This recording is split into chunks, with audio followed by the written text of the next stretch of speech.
మేము ఇప్పుడు ఆ గుడి చూపించాము కదా.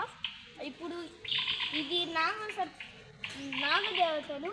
మీకు కానీ ఏదైనా దోషాలు కానీ ఉంటే మీరు వీటిని కానీ దర్శించుకుంటే, అమ్మవారిని దర్శించుకుంటే మీకు మీ కాలసర్ప దోషాలన్నీ పోతాయి. ఈ చెట్టు శివుడికి ఇష్టమైన పూల చెట్లు. ఇక్కడికి వచ్చి పువ్వు మీకు ఏమన్నా అందితే కోసి శివలింగం కాడ పెడితే మీ కోరికలు నెరవేరుతాయి. వస్తేనే నాన్న. ఈ పువ్వుని ఎప్పుడు కోయకూడదు, దానికే అది పడితే మనం తీసుకోవాలి అంతే.